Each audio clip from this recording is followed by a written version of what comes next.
E senhor? Ah, sim, você viu o Jorge falando? Sim, sim. Tá, pedi pela dona Hilda, né? Isso.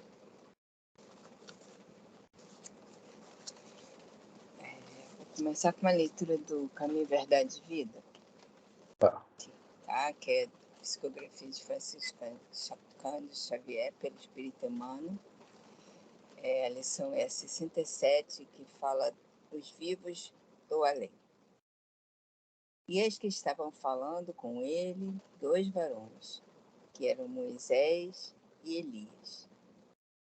Jesus, através de Lucas, capítulo 9, versículo 30. Várias escolas religiosas, defendendo talvez determinados interesses do sacerdócio, asseguram que o Evangelho não apresenta bases ao movimento de intercâmbio entre os homens e os espíritos desencarnados que os precederam na jornada do mais além. Entretanto, nesta passagem de Lucas, vemos o mestre dos mestres confabulando com 2 entidades egressas da esfera invisível, de que o sepulcro é a porta de acesso. Aliás, em diversas circunstâncias encontramos o Cristo em contato com almas perturbadas ou perversas, aliviando os padecimentos de infortunados perseguidos. Todavia, a mentalidade dogmática encontrou aí a manifestação de Satanás, inimigo eterno e insaciável. Aqui, porém, trata-se de sublime acontecimento no Tabor. Não vimos qualquer demonstração diabólica, e sim 2 espíritos gloriosos em conversação íntima com o Salvador. E não podemos situar o fenômeno em associação de generalidades, porquanto os amigos do outro mundo que falaram com Jesus sobre um monte foram devidamente identificados.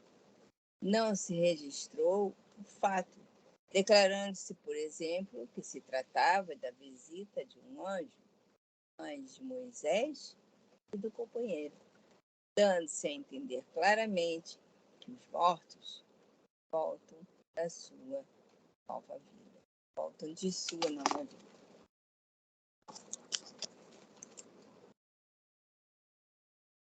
Graças a Deus. Mais uma noite chegou, mais um dia se encerrou.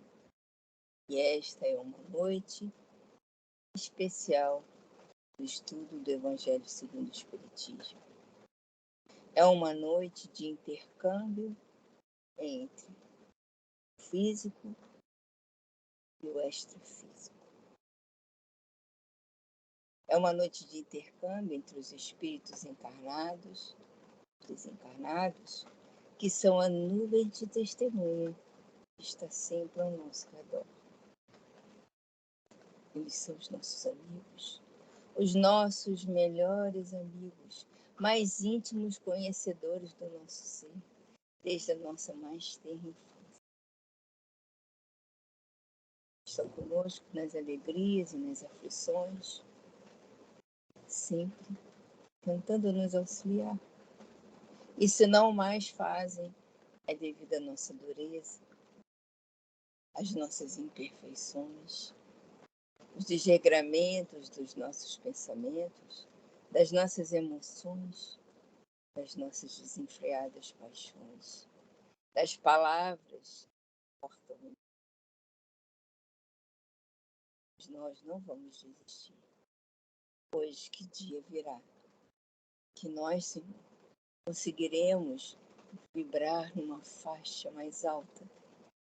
Sairemos dessa dureza dos nossos pensamentos, das nossas atitudes, e conseguiremos nos conectar com esses amigos que nos acompanham, de longe, de perto.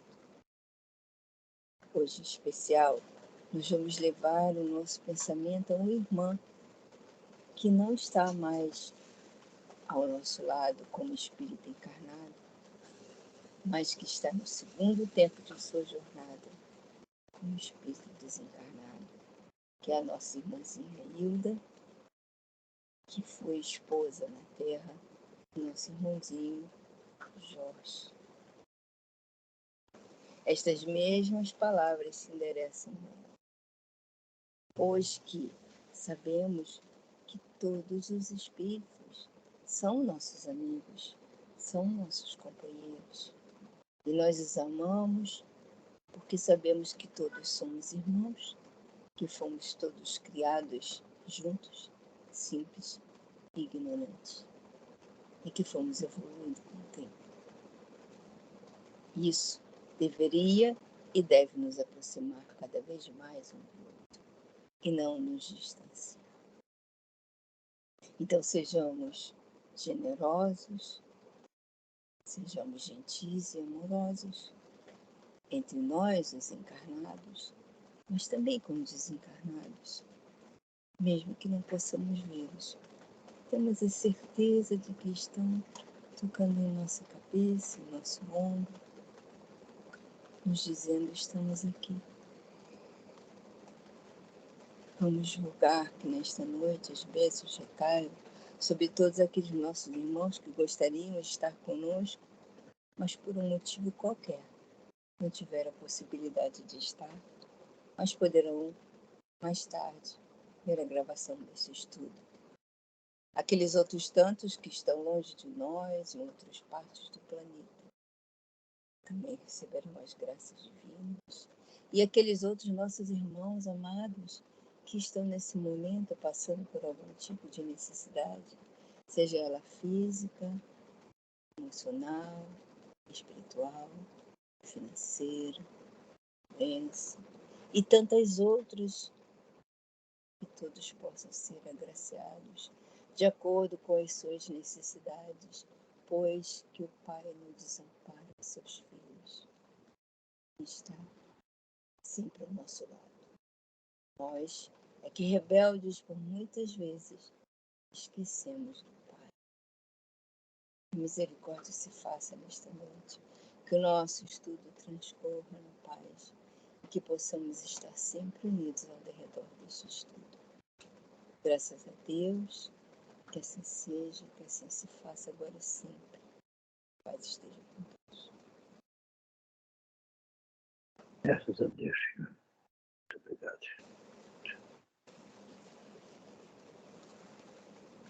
Graças a Deus. Hoje nós estamos estudando o Evangelho segundo o Espiritismo, estamos no capítulo 17, vamos para o item, que eu não me lembro, mas é o dever, né? O dever. É o dever. Acho que é o item 7. Isso, Item dever. 7, Instrução, né? instrução dos Espíritos. Desculpa. Eita, não é brincadeira Calma. não. Me engasguei com a minha saliva, acredita? Um fimatozãozinho resolve isso. Ai, com a minha própria saliva, imagino que eu não faço com a água. Ai, Boa noite para vocês, Consuelo, boa noite. Elisa, Afrânio. Boa noite, amigos. Boa noite, seu Roberto, Elisa. Boa noite. Boa noite. Boa noite. Boa noite para todos. Seja uma Vamos lá, noite de então? paz. Vamos lá? Vamos lá. Bora. Então, o estudo de hoje é Evangelho segundo o Espiritismo. Nós estamos no capítulo 17, Seres Perfeitos.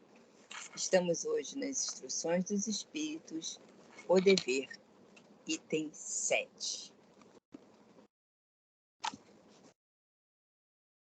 O dever é a obrigação moral da criatura para consigo mesmo, primeiro, e em seguida para com os outros.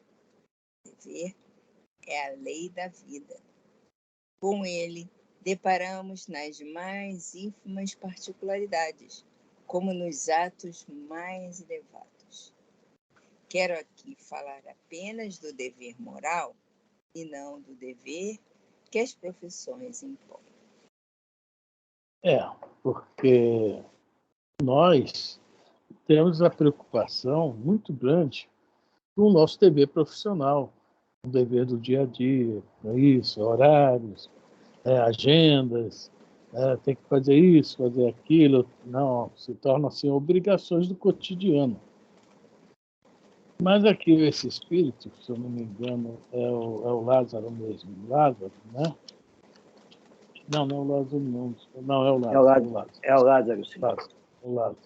O Lázaro está nos colocando aqui para a gente refletir sobre o dever moral. Ele é maior. É o que está falando aqui, né? O dever é a lei da vida. Primeiro nós temos que ter os nossos deveres conosco mesmo. Os deveres conosco mesmo é que não vai nos dar a famosa consciência tranquila, a paz. Né? Eu tenho que estar em paz comigo mesmo. Estar consciente que eu estou fazendo o mais certo possível, o melhor possível. Tudo bem que às vezes eu até erro achando que estou certo, mas isso aí já é questão de aprendizado. Tá? E com os outros também. Nós vivemos uma vida de relacionamento. A lei de sociedade é uma lei divina. Nós nunca podemos esquecer isso. Tá? É lei de Deus. Porque antigamente havia aquela turma que gostava de ir para os mosteiros, para o alto, para o baixo, né? E achava que, tendo lá uma vida, né, austera, né, de sacrifício, etc., estava agindo corretamente. Mas não estava tendo o principal, que é o relacionamento. Esse relacionamento é que nos faz crescer, evoluir. E, junto conosco, outros também crescerem. Veja bem que eu não consegui passar para vocês o livro Depois da Morte de Leon Denis. Tem uma página linda sobre o dever. Só que o meu descolou, eu não vi, e colei ele, e eu acho que a cola, né, saiu colando folhas. Todo o livro, só colou a página do dever. Ah, você sabe qual é a página? Sei, o dever. Vou pegar. O nome da página. Você Peraí, tem aí? pegar. Tem. Aí, Consuelo, viu? Viu só? Ela Aí minhas pensou, páginas são o Ivo apareceu. O que acontece? Minhas páginas colaram uma na outra, não estou conseguindo ler. E se eu fosse passar para vocês, não ia. É uma página linda que o Leon Denis nos coloca sobre o dever. Eu acho que do livro todo, o Depois da Morte, para mim, foi o que eu mais gostei, né, quando eu li esse livro, há algum tempo atrás. Ele vem, o livro é a explicação da doutrina, né? Pega a obra de Kardec e vai explicando, assim, um resumo do Leon Denis. Tá? É na segunda parte, eu acho, Elisa. Eu acho que é a segunda parte que está no negócio. O meu aqui é a página 381, mas isso aqui é a edição do Leon Denis, não é da FEB. Peraí, não sei de onde que é. Não. O meu é da segunda FEB. parte, não. Peraí, É na quinta parte. O caminho deixa eu ver reto, aqui. quinta parte. Deixa eu ver aqui no índice. Senão vou ficar procurando até amanhã. Quinta parte. Terceira parte, quinta parte, quinta. né? Tá, quinta parte. É o caminho reto? Aqui, é o dever? O dever. Isso. 254. Vamos ouvir o que é que o Leon Denis nos fala? Porque, infelizmente, eu não consegui passar para vocês que meu livro está todo que ele colado. fala que você não pode nem ver. 254. É para ler tudo? Pois é isso que eu estou pensando aqui, né? Porque eu tinha que ter feito um resumo, né? Vamos ler tudo. Depois a gente lê. Eu vou fechar até o Evangelho segundo o Espiritismo. Pronto, volto semana que vem aqui, segunda-feira. Pronto. Do livro Depois da Morte. O seu Roberto tem, não? Não, mas eu tô pegando aqui do tablet. Pode ir. Leon Denis. Também? Pode ir, eu vou acompanhando aqui. Vem na parte quinta. Eu acho que o segundo item logo é o dever. A vida moral é o primeiro item. O segundo item da parte quinta é o dever. O dever é o conjunto das prescrições da lei moral, a regra pela qual o homem deve conduzir-se nas relações com seus semelhantes e com o universo inteiro. Figura nobre e santa, o dever paira acima da humanidade, inspira os grandes sacrifícios, os puros devotamentos, os grandes entusiasmos. Risonho para uns, temível para outros, inflexível sempre. Ergue-se perante nós, apontando a escadaria do progresso, cujos degraus se perdem em alturas incomensuráveis. Olha só que resumo legalzinho que ele faz aí, né? Risonhos para uns, temível para os outros, sempre inflexível. E o TV, conforme lá em cima, é o conjunto das prescrições da lei moral. Tá? Nós e nosso E é relacionamento. inflexível mesmo, né? Esse dever moral é inflexível mesmo. Né? Inflexível, né? Agora, outra coisa que eu até comentei sem querer já, isso aqui, ó, vai. Peraí, só um instantinho, que a minha lapiseira caiu e eu tô precisando dela. Ó, peguei. Aqui é assim, tu pega uma coisa e cai duas. Tá bom assim. Enquanto você não cair, minha filha, enquanto você não cair, deixa cair eu tudo. não posso cair, não posso cair, não. Então, derruba tudo, Elisa. Derruba tudo. Não, porque depois eu tenho que abaixar para apanhar. O dever não é idêntico para todos. Varia segundo nossa condição e saber. Olha só, tem muito a ver com o livre-arbítrio. É o que eu falei no início aqui. Às vezes eu acho que estou fazendo a coisa correta e não estou.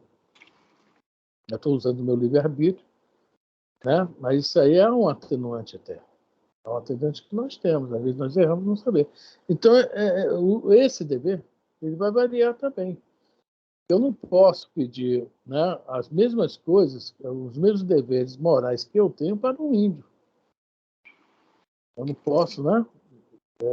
A gente vê, às vezes, né, pessoas que realmente estão num ritmo bem diferente do nosso, mais devagar e tal, não podemos exigir daquelas pessoas, né?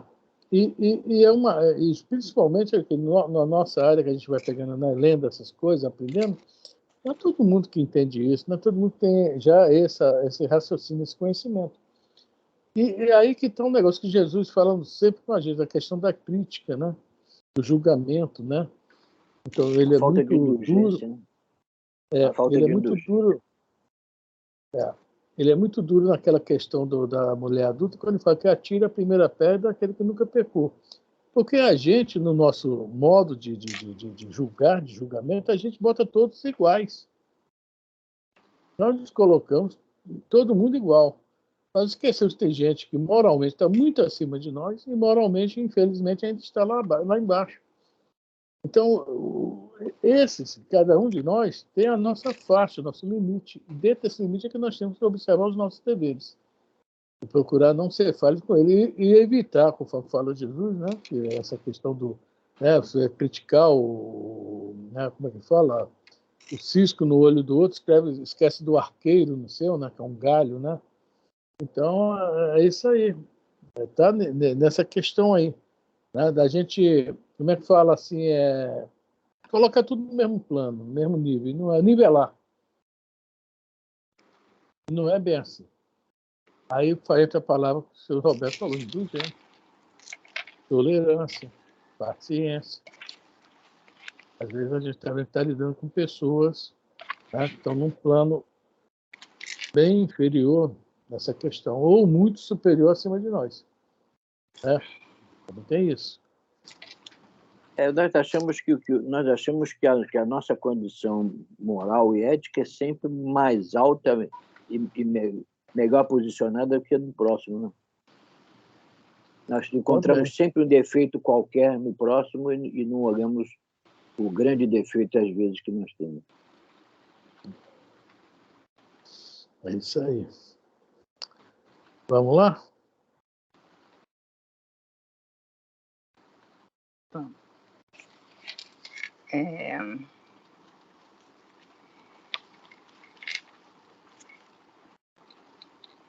Parei onde ritmozinho. Quanto mais nos elevamos... Quanto mais nos elevamos... Eu pensei que eu já tinha lido tudo, tá, gente? Desculpa. Quanto mais nos elevamos, tanto mais a nossos olhos ele adquire grandeza, majestade, extensão. Seu culto é sempre agradável ao virtuoso. e a submissão às suas leis é fértil em alegrias íntimas e inigualáveis. Continua? Interessante. Não, é interessante isso, né? Que, olha só, está falando sobre o. Qual o nome? Aqui é o tal sábio, né? Sempre agradável ao sábio. Essa mesma palavra que está aí, que a minha tradução é diferente, né? Não, olha só, a condição que já está. Né? Aqui eu me lembrei da Alcione, né? Da Célia, Alcione, né? Ela cumprir com os deveres, para ela era um motivo de alegria. Para nós, nossa, essa menina é um tanto que o nome do livro é o quê? Renúncia, né? Nossa, essa menina é o máximo, esse espírito, né? É o máximo. É um sacrifício que ela fez. Para ela não era sacrifício, era um dever. Ela tinha aquilo como um dever, ao que realmente era o certo, e ela realmente estava sempre certa. Tá? Por isso que a gente lê o livro e fica, nossa, né? Quando vê a série, então, lá nos 50 anos depois, que acaba se tornando um irmão Marinho, né? E da Igreja Católica, até considerado um santo, não me lembro o nome do santo, se é São Marinho, se é outro nome, não sei, né? E fazia sacrifícios que a gente não passa pela nossa cabeça. Não é isso? Vamos. Por mais obscura que seja a condição do homem, por mais humilde que pareça a sua sorte, o dever domina-lhe e enobrece a vida, esclarece a razão, fortifica a alma. Ele nos traz essa calma interior, essa serenidade de espírito, mais preciosa que todos os bens da terra, e que podemos experimentar no próprio seio das provações e dos reveses. Não depende de nós desviar os acontecimentos, porque o nosso destino deve seguir os seus trâmites rigorosos. Mas sempre podemos, mesmo através de tempestades, firmar essa paz de consciência, esse contentamento íntimo que o cumprimento do dever acarreta. Olha que legal, né? Podemos sempre, né, em todos os momentos. Tá? E isso é o que traz a verdadeira paz de consciência, é o dever cumprido. Toda vez. É o que o Lauro Mendonça, até de uma certa forma, tem muito a ver com o que ele falava. Né? Todo dia, quando sai de casa, levo moedas para distribuir na rua, que eu quero ouvir 5, Deus lhe pague, 3 vai com Deus, não era assim que ele falava? Mais ou menos a ver com isso, com o dever cumprido. Lógico que não é somente aquilo, né? Isso abrange muitas coisas, né? Mesmo no meio das tormentas, das dificuldades, das aflições, tá? A gente estando com, assim como fala, com a nossa consciência tranquila, que nós fizemos de tudo o melhor que nós pudemos, só, que paz. Né? Que paz. Não é isso que nós procuramos, a paz? Procuramos. Nem sempre encontramos. Está bem escondida, não está? Com certeza. E, no entanto, Jesus disse, eu vos dou e vos deixo. Mas a gente ainda não conseguiu encontrar. Eu estou procurando ela. Digamos que a gente está rodando em volta da gente mesmo e não acha. E não acha. Todos os espíritos superiores têm profundamente enraizado em si o sentimento do dever. É sem esforços que seguem a própria rota. É por uma tendência natural, resultante dos progressos adquiridos, que se afastam das coisas vis e orientam os impulsos do ser para o bem.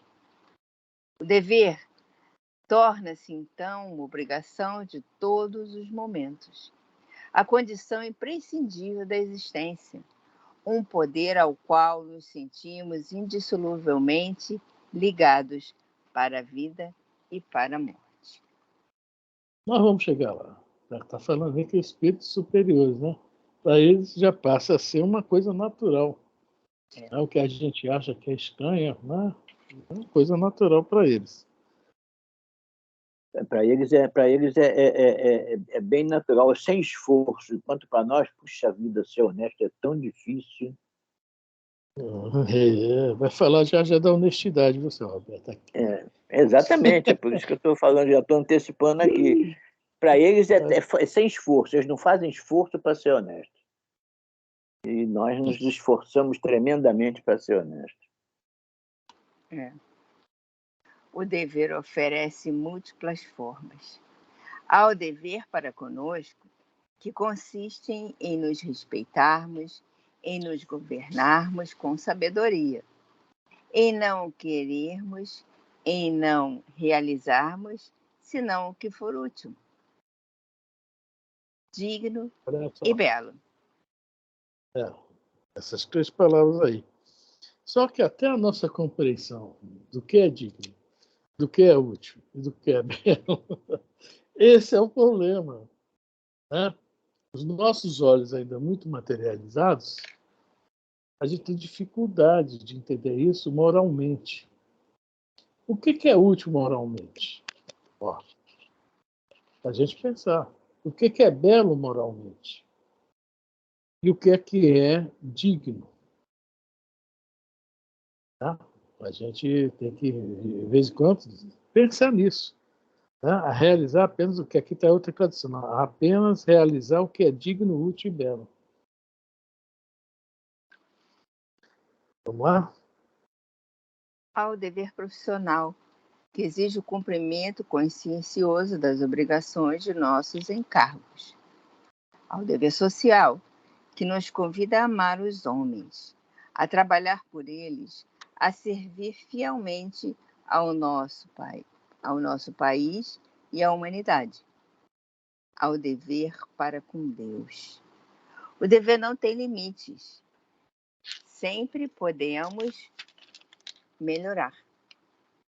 É, aliás, na imolação de si própria que a criatura encontra o mais seguro meio de se engrandecer e de se depurar. Olha só que legal. Né? O Leão Denis coloca aqui um monte de coisa. Depois ele falou que o dever não tem limites. Coloquei o dever para conosco mesmo, o dever profissional, o dever social, né? Dever para com Deus. Então, o que ele está falando aqui, não há limites. Né? Então, nós temos que botar na nossa cabeça que essa questão do dever é muito maior que nós. Né? Eu, antes de ler essa página, anos atrás, eu sempre achava que o dever era mais uma coisa assim, social e profissional. Tá? Eu esquecia o dever para com Deus, para comigo.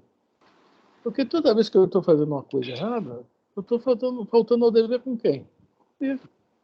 Eu estou me prejudicando. Mas se eu conseguir, ao tal do orar e vigiar, né, me manter na linha, vou embora. Vou embora. Então, é um dever.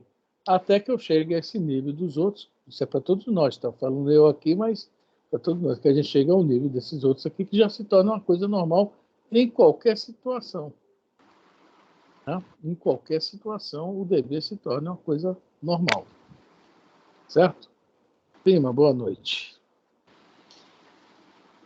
Boa noite, Lourdinha.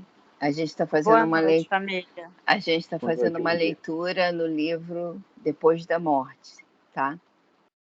Não sei se você tem. Não sei se você tem. Pois é, eu queria ir na casa da Elisa, que lá deve ter um monte na biblioteca, né? Só tem um, tá? Ele belinho, cara. Tá todo estrupiado igual o seu. Tá todo estrupiado igual o seu. Só ainda não precisou colar, mas ele tá todo arrebentado. Eu emprestei, cara, ele novinho. Quando me devolveram, ele tava um trapo. A honestidade... Teve sorte, Elisa, que devolveram. Devolveram. A honestidade é a essência do homem moral. É desgraçado aquele que daí se afastar. O homem honesto faz o bem pelo bem, sem procurar aprovação nem recompensa.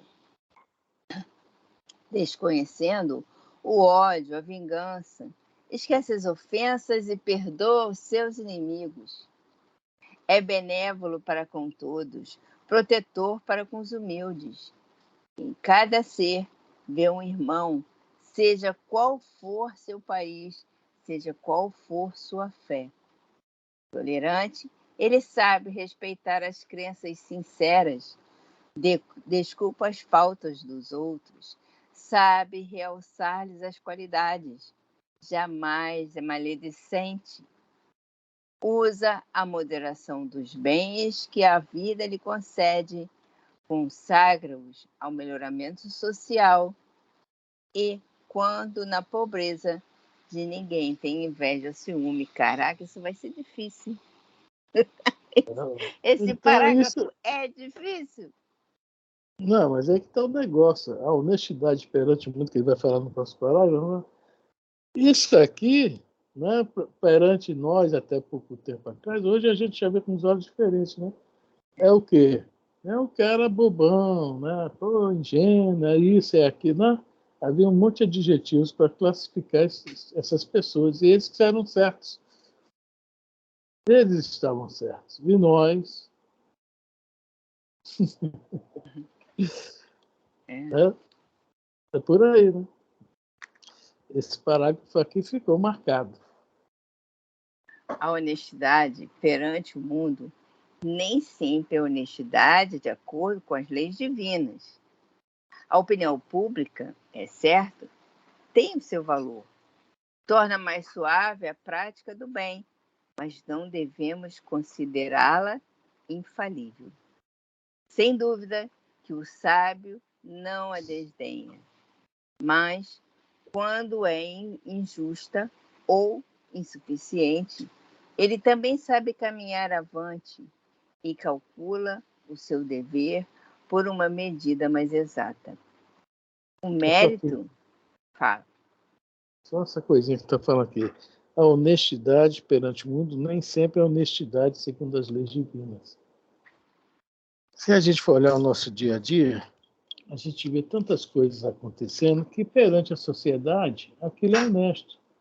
Nós já conseguimos ter, como falou Jesus, os olhos de ver, os ouvidos de ouvir. A gente tem que prestar atenção nessas coisas.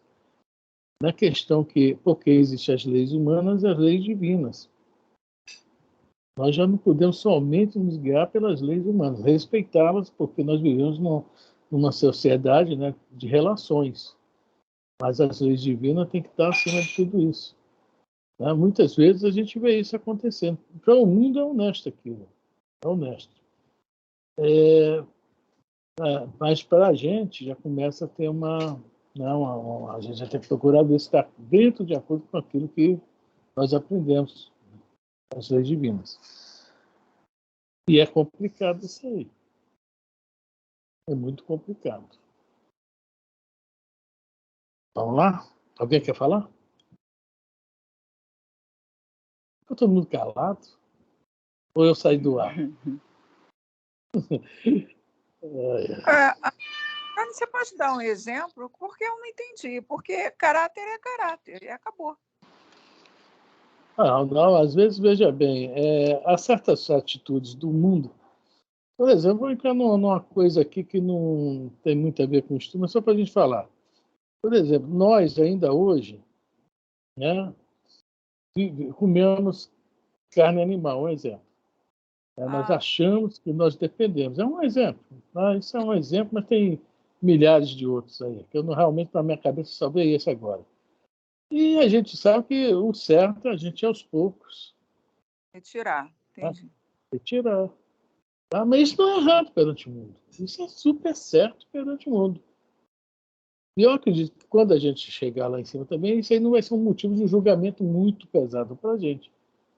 Mas, pela nossa consciência hoje perante as leis divinas, quem é aquele animalzinho? Nosso irmão. Né? Então, aos pouquinhos. Entendi. Entendeu? Vamos lá, Elisa? Está sem sonhos. Aqui está o lixeiro e a gata miando. Então, O lixeiro não se gosta de você, não te abandona. Sem dúvida todo que dia. o sábio não a desdenha. Mas quando é injusto ou insuficiente, ele também não sabe caminhar avante e calcula o seu dever por uma medida mais exata.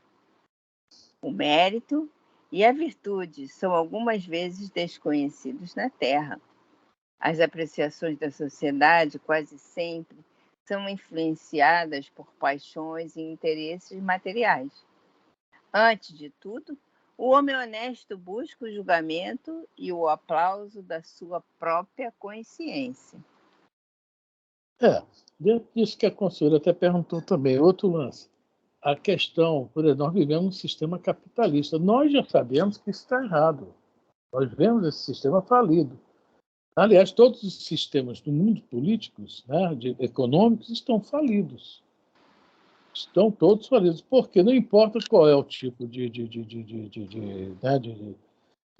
sistema, há sempre um poder central, há sempre má distribuição de tudo, de renda, etc, etc.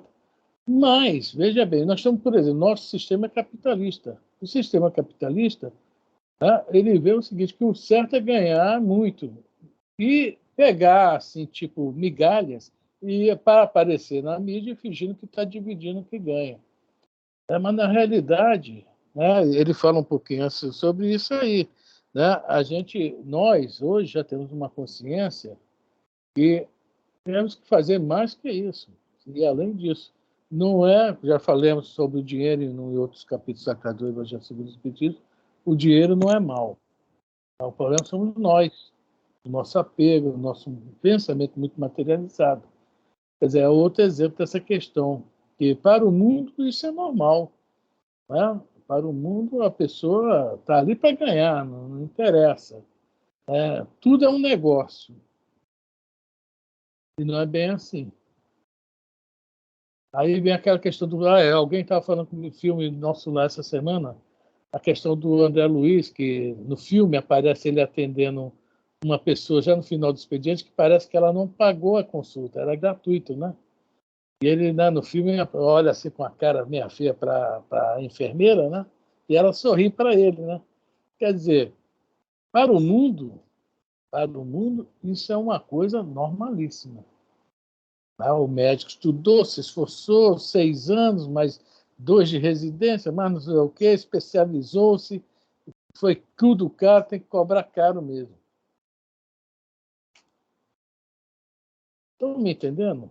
Essa questão que as leis do mundo nem sempre estão corretas, mas para o mundo isso é normal.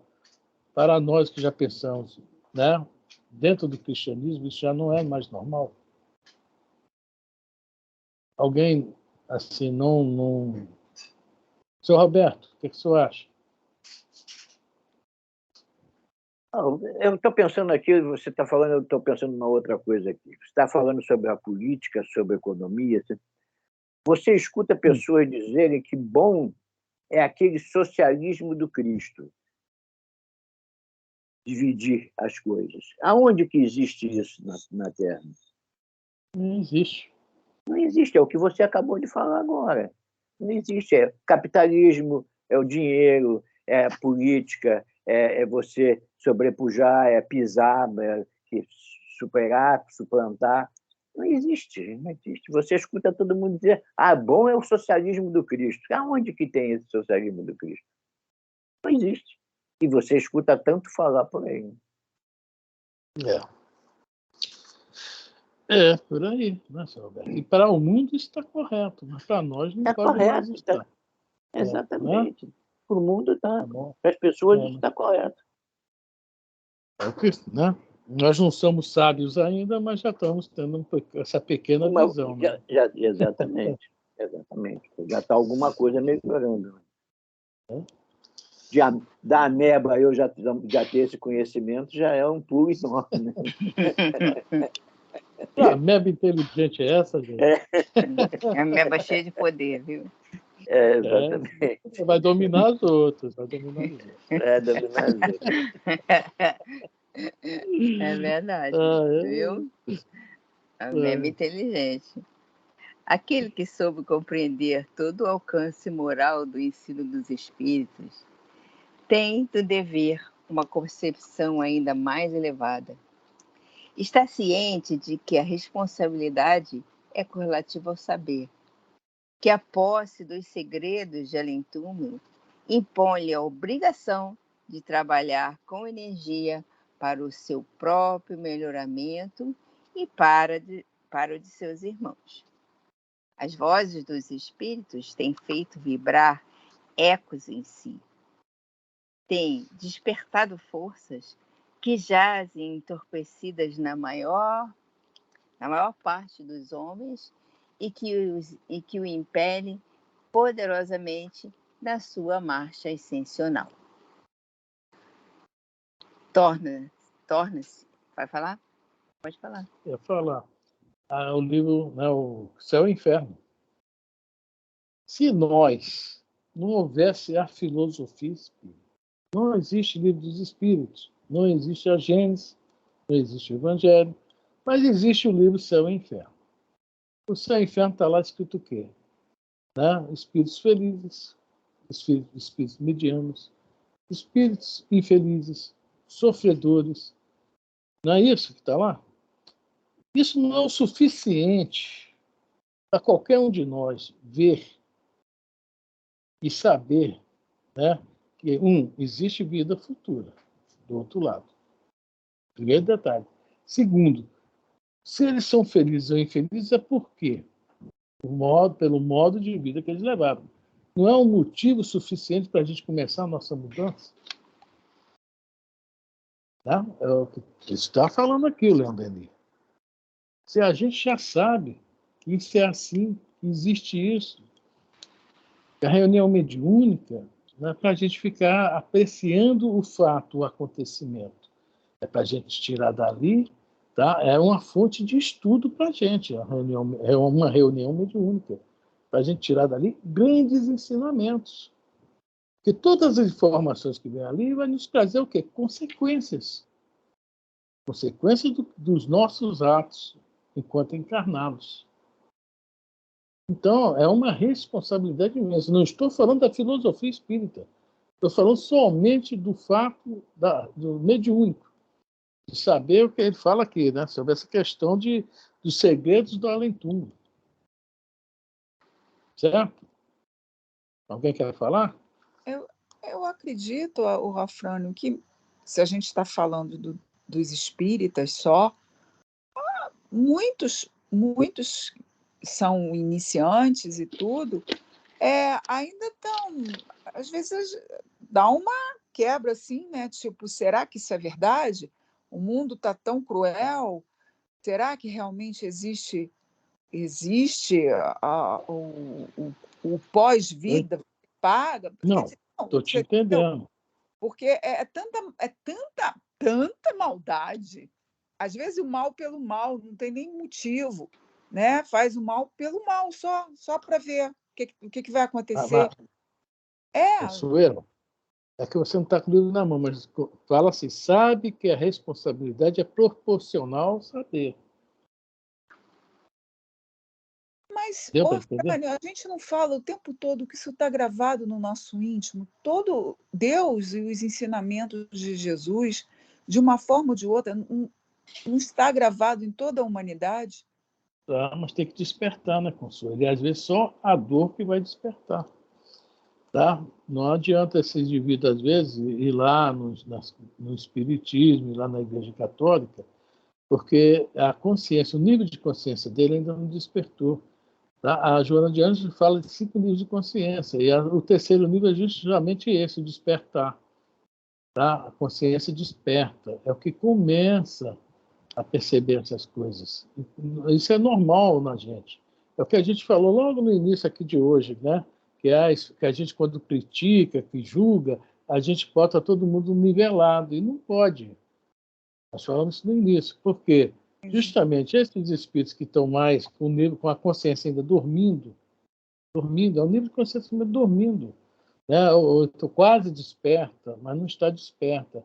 Eles têm dificuldade de ser, né? Está lá dentro, mas tem dificuldade de colocar isso para fora. Ela está semente, mas não tem ainda terra fértil. Olha a parábola do semeador. Para essa semente germinar, tá? Então, à medida que essa consciência vai abrindo, vai conseguindo adquirir mais conhecimento, a responsabilidade sobre o quê? Crescendo, né? Aí a gente vê que aquele paraíso que nos foi mostrado, né, do pessoal na beira lá de uma cachoeira, num jardim, cheio de passarinho cantando, sem fazer nada ocioso, não existe. Responsabilidade, né, nos mostra, a responsabilidade nos mostra que muito trabalho Mas mesmo.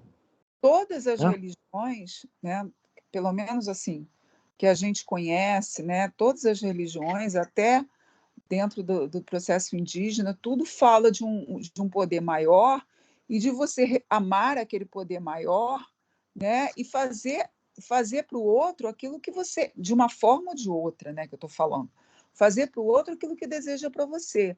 Eu acho que em todas as religiões, nem que seja nas entrelinhas, isso está lá, né? Tá, mas a consciência não despertou. Você vê, fala de reencarnação dentro de uma igreja evangélica, eu te queimo lá, você é bruxo. Não, mas aí É aí já nível de nós estamos consciência. andando para mais para cima, né?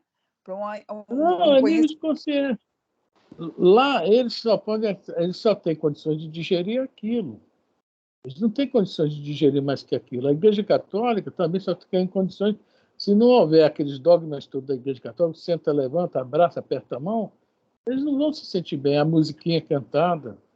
Então são níveis de evolução. Mas a cada um de nós, com a medida que o nível vai aumentando, aumenta a responsabilidade, que a gente vai sabendo disso tudo. Né? Cada um vai pegando na sua hora certa, vai compreendendo isso. Aí vai entender porque tem que amar a Deus acima de tudo, amar o próximo, evitar fazer o mal. Isso tudo vai introjetando na gente. Espera aí, agora eu estou entendendo isso, agora eu estou entendendo aquilo, agora deu para entender? Tá? Cada um no seu momento, não tem jeito. E não adianta tentar forçar a barra. Por isso que o Espiritismo não converte ninguém. O Kardec fala bem claro, o Espiritismo é fruto de uma convicção pessoal. Ou seja, só é espírita quem quer. Não adianta tentar empurrar o Espiritismo na goela de ninguém, não adianta, porque se a pessoa não tiver com a mente preparada para receber isso, não vai ficar. Não fica nem uma palestra. Vai embora. Tá? Vamos lá, Elisa. Vamos lá. Torna-se o ludíbrio dos maus, porque um nobre ideal o anima e atormenta ao mesmo tempo. Mas, ainda assim, ele não o trocaria por todos os tesouros de um império. A prática da caridade, então, lhe é fácil. Ensina-o a desenvolver sua sensibilidade e suas qualidades afetivas.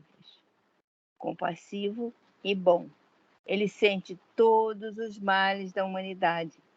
Quer derramar por seus companheiros de infortúnio as esperanças que o sustêm. Desejaria enxugar todas as lágrimas, curar todas as feridas, extinguir todas as dores. Então, digamos que, né, a gente começa isso justamente naquela passagem, né, do Sermão do Monte. Né? Bem-aventurados que têm fome e sede de justiça. A gente começa a notar isso aí e começa justamente porque a gente, né, hoje, qualquer injustiça que a gente vê nos dói. Nos dói. E a nossa vontade é o quê? Puxa vida, não pode, não deve acontecer isso. Mas, infelizmente, o que nós acabamos de falar aqui, nem todos estão nesse nível de pensamento, esse nível mental. Tá? E o dever faz parte disso. Quando nós começamos a entender essa noção do dever para conosco e com os outros, e ter essa noção mais ampla das leis divinas, nós sentimos vontade de fazer isso tudo, mas se Jesus, que tentou de todas as formas, meios e modelos, né, não conseguiu logo de cara, tanto que ele fala o quê? Não vos deixarei órfãos, eu vos enviarei o Consolador prometido. e virá trazer coisas novas e restabelecerá tudo aquilo que vos deixo. Olha só, restabelecerá tudo aquilo que vos deixo. Vem nos lembrar. Ó, o que Jesus falou, vocês não entenderam. Tá? Por isso que tem o Evangelho segundo o Espiritismo. Vamos explicar aquilo que ficou, que nós não compreendemos. Ok? Vamos lá, Elisa, que ainda falta um pedacinho, né? A prática constante do dever leva-nos ao aperfeiçoamento. Para apressá-lo, convém que estudemos primeiramente a nós mesmos, com atenção, e submetamos os nossos atos a um exame escrupuloso, porque ninguém pode remediar o mal sem antes o conhecer. Podemos estudar-nos em outros homens. Se algum vício, algum defeito terrível em outrem nos impressiona, procuremos ver com cuidado se existe em nós germe idêntico. Olha, gente, isso aí é uma coisa. Às vezes, né, a gente não tem jeito de fazer uma crítica, fazer uma coisa e pensa assim mesmo, mas vem cá, será que eu não sou igual? É. Pior quando descubro que sou igual. Isso que é um chato. Até me perdi. O método, a gente. Como é que a gente vai combater o mal sem conhecê-lo? Não é isso aí. E se o descobrirmos, empenhemos-nos pelo arrancar. Consideremos nossa alma pela sua realidade, isto é, como obra admirável, porém imperfeita, e que por isso mesmo temos o dever de embelezar e ornar incessantemente. Esse sentimento da nossa imperfeição tornar-nos-á mais modestos, afastará de nós a presunção, a tola vaidade. Se a gente fala que nós somos ainda muito imaturos moralmente, isso arruma uma confusão tremenda. Se dá uma briga danada, Mas a gente tem que começar a pensar assim, para ver que realmente o que está falando aqui, né? Ficarmos mais modestos, mais na nossa, né? E a gente olha para cima, quando a gente vê um Chico Xavier, fala, ai meu Deus, não, eu nunca vou ser igual ao Chico, mas tem que tentar, tem que começar, né? Tá longe, né? Mas vamos chegar lá. Mas aí o que é que nós devemos fazer? Nos tornar mais modestos, né? Ver que todos. Hoje, né? Antes, né? Quem eram nossos ídolos? Né? Podemos falar assim, grossamente. É o Pelé, o Ayrton Senna, não sei o quê. Né? Hoje nós já temos que prestar atenção nos ídolos, que não são ídolos, eram pessoas humildes, né, que estavam aqui, mas que foram exemplos para nós. Né? É isso que nós temos que começar a ver essa modificação também. E nessa comparação, que nós vamos ter que fazer, que isso é inevitável nós, essa comparação, nós vamos ver que nós temos que realmente, né, crescer muito. Mas já é um começo, né? É um começo. Tem um exemplo e segui-lo. Tá? E segui-lo. Como dizem, Jesus está lá no alto. Tá bom, tinha um Chico aí pertinho da gente. Vamos seguir, vamos ver o que, é que o Chico fez de errado, de certo, e vamos copiar o que ele está certo dele. Submetamos-nos a uma disciplina rigorosa. Assim como ao arbusto se dá a forma e a direção convenientes, assim também devemos regular as tendências do nosso ser moral.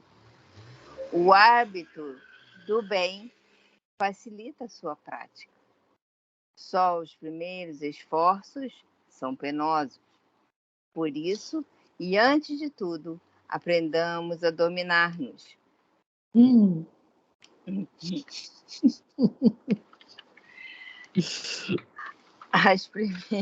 As primeiras impressões são fugitivas e volúveis, a vontade e o fundo sólido da alma. Saibamos governar a nossa vontade, assenhorear-nos dessas impressões. e jamais nos deixemos dominar por elas. O homem não deve isolar-se de seus semelhantes. Convém, entretanto, escolher suas relações, seus amigos, empenhar-se por viver no meio honesto e puro, onde só reinem boas influências. Evitemos as conversas frívolas, os assuntos ociosos que conduzem à maledicência. Digamos sempre a verdade, quaisquer possam ser os resultados. Retemperemos-nos frequentemente no estudo e no recolhimento, porque assim a alma encontra novas forças, novas luzes. Possamos dizer, ao fim de cada dia, fiz hoje obra útil, alcancei alguma vantagem sobre mim mesmo. Assisti, consolei desgraçados, esclareci meus irmãos. Trabalhei por torná-los melhores. Tenho cumprido o meu dever. Fala agora igual o Machado falava. Simples. Não é isso que ele fala? É simples. É simples. Mas é isso muito, aí, gente. É muito simples. Essa página, realmente, eu achei ela perfeita, muito legal, né? Bem perfeita, encaixou direitinho aqui. Muito. O Leon Denis realmente era muito inspirado, porque ela é poética, né? A forma que ele coloca é bem... Né? Poxa vida, né? Olha aqui, submetemos-nos a uma disciplina rigorosa. Isso é o que nos falta. Por isso que o Emmanuel, quando aparece perante o Chico, fala, ó, há 3 condições, né, para a gente trabalhar junto. Disciplina. Porque a disciplina é o começo de tudo mesmo. E outra coisa que ele fala aqui sobre aprendemos a nos dominar, e falar assim, saibamos governar à vontade, essa vontade. Porque tem uma página no livro Pensamento e Vida, que o Emmanuel fala que é sobre a vontade, é uma página maravilhosa, né? Livro Pensamento e Vida. E ele fala que a vontade, né, ela governa um gabinete, e vai falando as pastas desse gabinete, que a vontade controla. Né? É uma página muito interessante. Então, o que acontece? Primeiro vem o desejo. O desejo. A vontade vai dar o quê? Vai dar vida a esse desejo. E vai transformá-lo na ação. O desejo vai vir. Então, nós devemos controlar quem? A vontade. Analisar o desejo. E a vontade vai dar, né? Controlar a vontade para ela dar seguimento ou não nisso aí.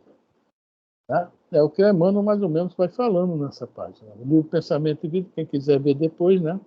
É Vontade, o nome da página. É a 2ª ou 3ª página do livro. O livro é pequenininho, pode salvar na internet e ler essa página. É muito interessante.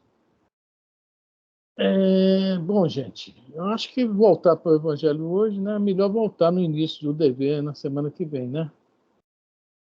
O que é que vocês acham?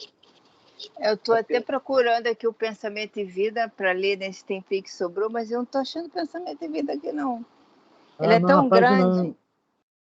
Ele é tão grande que sumiu.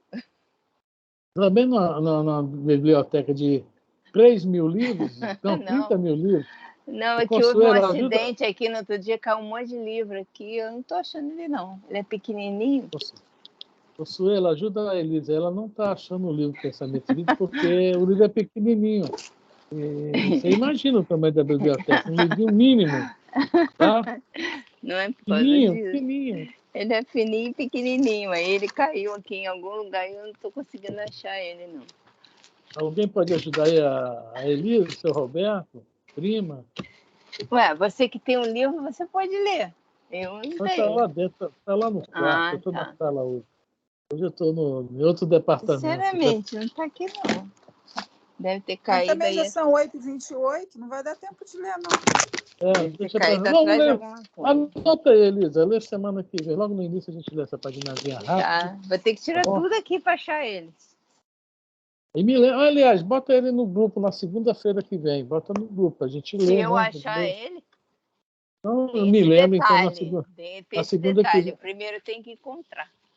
Alguém me lembra segunda que vem que eu tenho um livro. Esse não está colado, está fácil de botar a página. O meu caiu aqui em algum lugar. Ele vai ter que aparecer, porque ele está aqui. 35 mil exemplares, né? Tem que sumir mesmo, é muita coisa. Não, eu tirei um livro ali no outro dia para ler, e os outros todos caíram, né? Aí ele também caiu.